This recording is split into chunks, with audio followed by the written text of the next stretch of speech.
So everyone, let's give a round of applause to welcome Mr. Derrick Tan. Hi guys. Thank you for coming for this halogen event. Okay, this is going to be a breakthrough for myself because when I was I used to be from the police force. Can you imagine a tattoo guy currently used to be from the police force? And why I said it's going to be a breakthrough for me today is I actually has stage fright. And standing in front of so many people is not something I'm very, very comfortable and used to. So today, I'm giving myself a try and hopefully I can answer to all the questions and inspire a lot of people today. Okay, I actually started Voices for Animal. And okay, anyone here have heard of Voices for Animal? Nobody, Okay, Voices for Animal actually, our primary things we do is we rescue puppies, dogs from the puppy mills. Have you heard of puppy mills? It's a puppy production factory. They actually had the breeding parents, cute puppies you see in the pet store.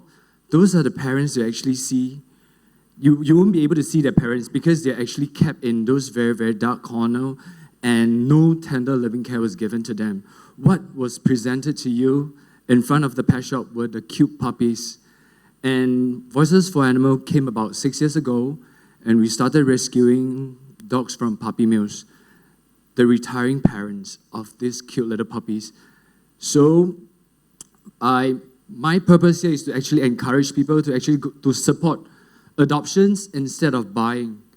And I would also like to share things that happened in my life as well, probably in my school days.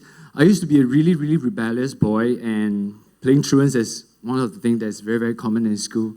And run away from school, run away from home, these are the things that actually were common for me. Until the day that I actually have turned over is when I was caught for rioting, and my dad came home and actually saw me in the police car. And that was during dinner time, and he actually brought a packet of chicken rice, and I was sitting in the police car, and he passed this packet of rice to the policeman and said that, my son hasn't had his dinner yet. Can you please let him have his dinner before you take him away? So it was during that moment, I woke up. I was age 14 during that time. So during that moment, I actually felt that, okay, I should do something. I should change. And things started changing when my dad got me my first dog. And things goes on, and my dog was my best friend. And yep, my dog was there for me most of the time, and yeah, here's my everything. So from this pet of mine to the present me, I actually learn a lot from my dogs. He gives me everything. He gives me his time, his love, things more than I give it to him. So today, because of my dog, I named him Lucky. I'm here saving dogs from Singapore. Till date, I've saved close to about 1,000 of the dogs. And in Voices for Animal, we have about close to 500 dogs that is waiting for a home. So this, you guys can actually check it out from Voices for Animal Facebook page, and you can actually see all the plights and all the stories of all the dogs there that we actually save. Okay, so, yep, my turning point, and actually, I did, like, the MC actually mentioned that I was a glue sniffer. Yes, I was. It was during that time that peer pressure and stuff that actually got me into this trouble, but I wasn't hooked onto it. It's just a peer pressure. But I wouldn't encourage anybody to do that because it's really, really harmful. And getting into gang fight and things like that is a no-no. Even for now, I have nieces and nephews. When I actually told them about this thing, they actually read the article that was actually featured on Straits Times about my life stories. I actually told my nieces and nephew, do not go as the same thing as what I've did in the past. And yep, so I actually strongly encourage you guys to, like myself, I didn't really study hard when I was in school, and I actually disappoint my teachers. But today, I actually made my teacher very, very proud of what I am and who I am today. I'm not very good in my school. I don't come from a very, very good family. And during school times, I was from a normal technical student, and when I was in this school, and the normal technical student were actually stereotyped by a lot of people. But today, I actually managed to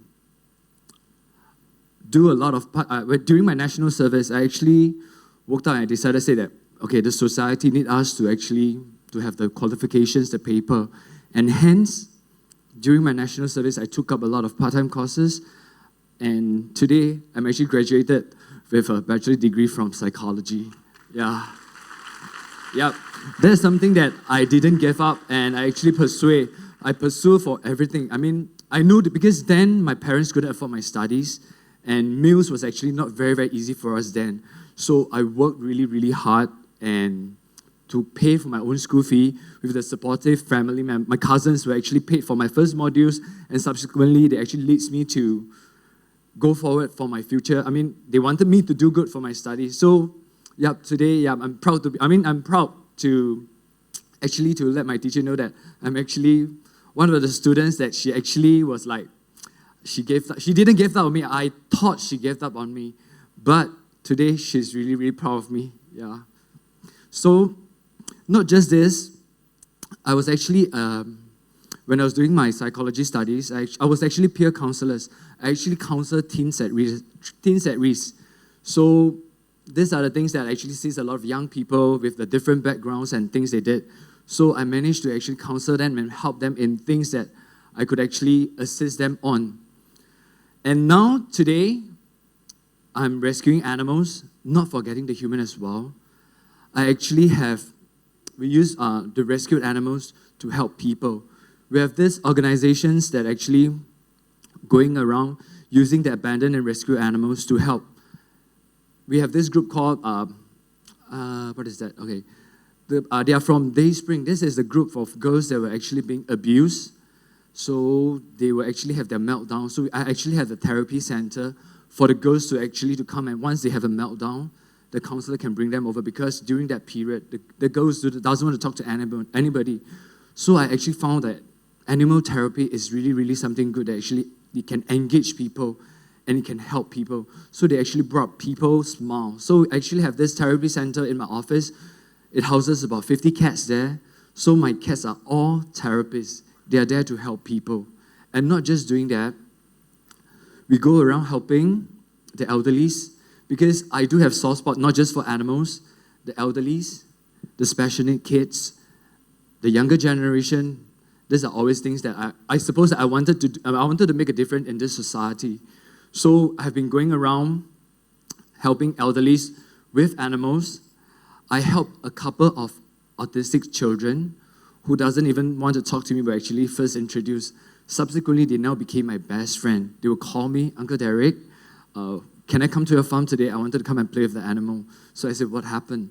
Then they said that I have really tough time in school. Can you imagine a boy that doesn't talk to anybody, who just hide behind a mom, and one day he actually became a friend of mine, and he actually would text me on Facebook, where are you now?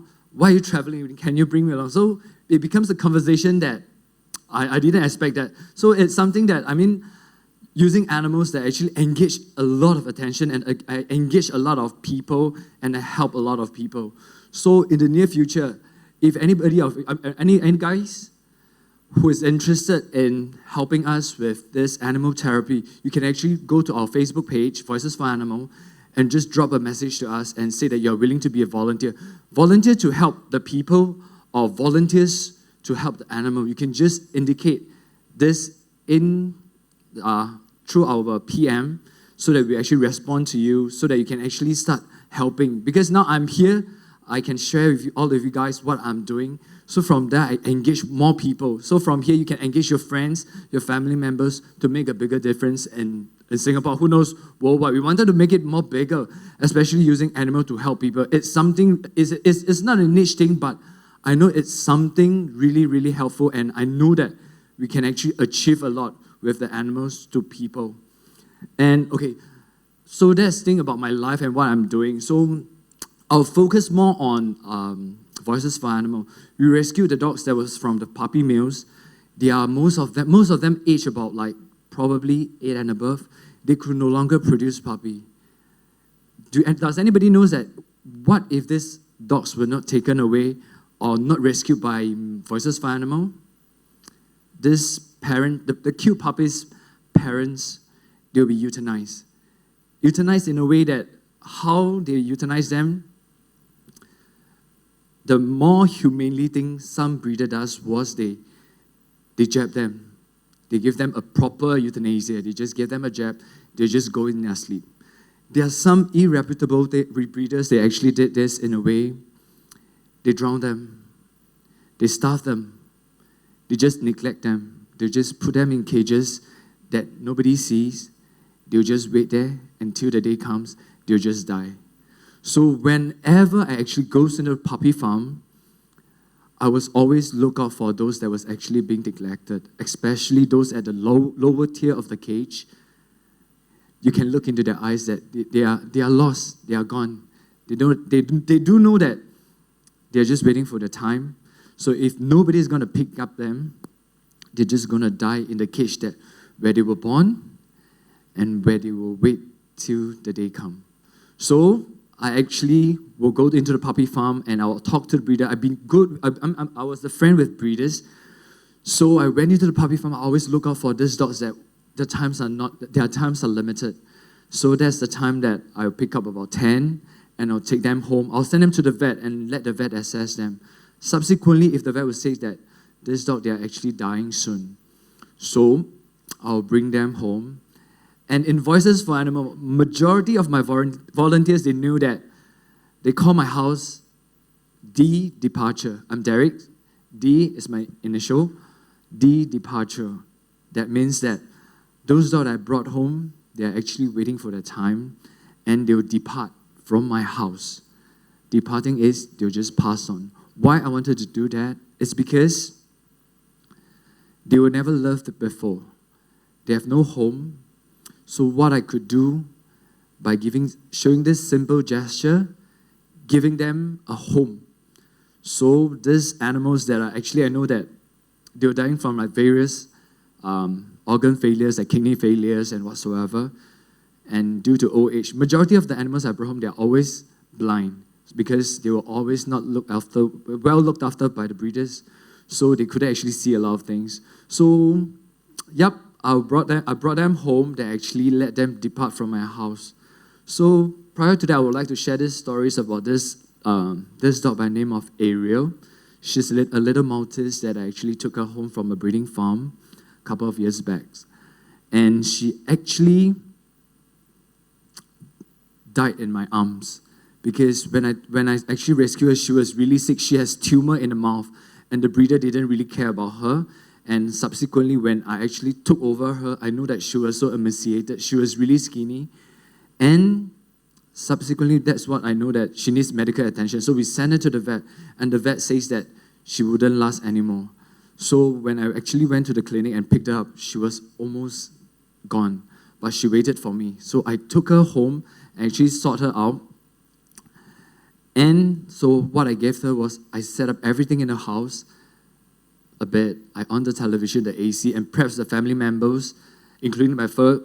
I call them my fur kids, the dogs at home, that we have a new family members here. So I talked to Ariel. I said, what are the things that you want now because you're in a home environment already? So she was like looking around. She was just lying down there. So I know that she's going to go soon. So I said that, do you need to go around? Do you want to see more things? So she just blinked at me. So when she blinked at me, I actually carried her. I walked around the estate. So actually like a father carrying a little girl, walking around the estate saying that this is MRT, this is a building, this is whatsoever, this is a playground. She just looked at me. The moment after we completed an hour walk, we went home. And in about a minute's time, I said, have you seen the world enough? She took a last gap of breath and she passed on in my arms. So that's something that the plight of puppy mill dogs. So if you guys want to get an animal, be a responsible owner. If you can, adopt. Don't support buying. Because you never know what is at the backstage of all the puppy mills.